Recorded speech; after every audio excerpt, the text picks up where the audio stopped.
Hello everybody, my name is Crystal from SavvyBroker.com and I wanted to talk to you today about home inspections.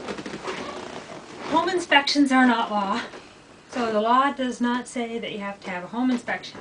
The law does say that a realtor and a seller must disclose everything they know about a property. But I'd say 99% of the time the seller and the realtor get away with not telling you what is going on with the property you're buying. Now, home inspectors, it doesn't take a lot to get a home inspection license. Go to nachi.org and find out what it takes to be a home inspector. If you can get a home inspector that's been a local builder for years, you know, they might know something. Maybe a home inspector's an engineer, but doubtful or they'd be an engineer. I had a home inspector in Oregon on a property that I sold that had been a contractor for 30 years. He didn't find horrible stuff. He didn't find 1x4s in the rafters. He didn't find a lot of problems with the property.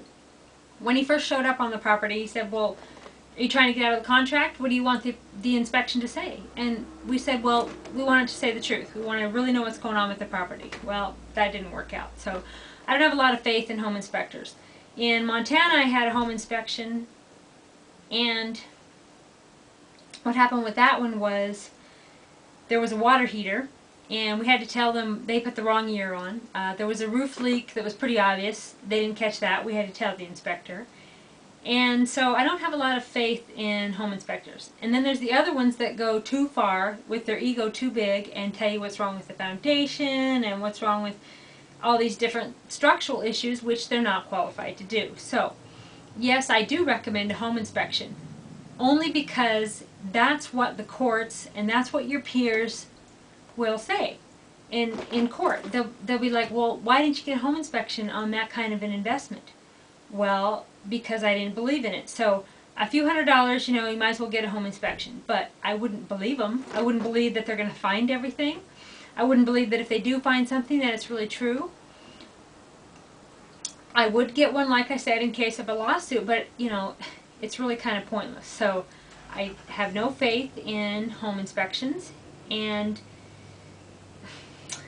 I'm sorry, I kind of feel bad saying that. I wish that I felt better about it, but I've never had a good experience where a home inspector has protected me or my clients.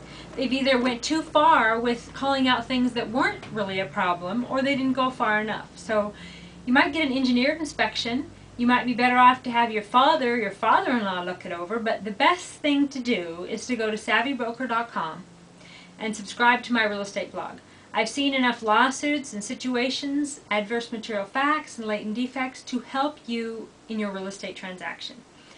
If you go, as I said, to SavvyBroker.com and subscribe to my blog, I can show you the red flags to look for. I can show you how to find out what's going on with the property that you're thinking of buying before you buy.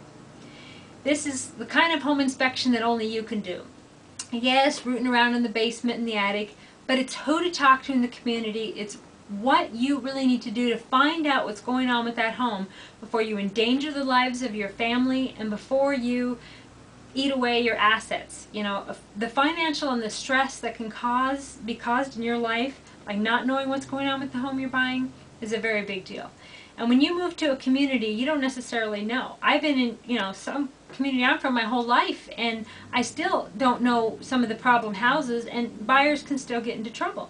I just don't know. So, well, I mean, I don't know about, you know, every single house, but I do know how to find out now.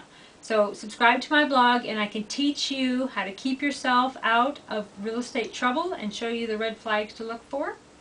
And I really want you guys to win. There's no consumer protection in real estate. Don't think that a realtor's E&O insurance is going to protect you, because it's not. So after you buy, you're kind of out of luck. So SavvyBroker.com, subscribe to my blog, and thank you very much for your time.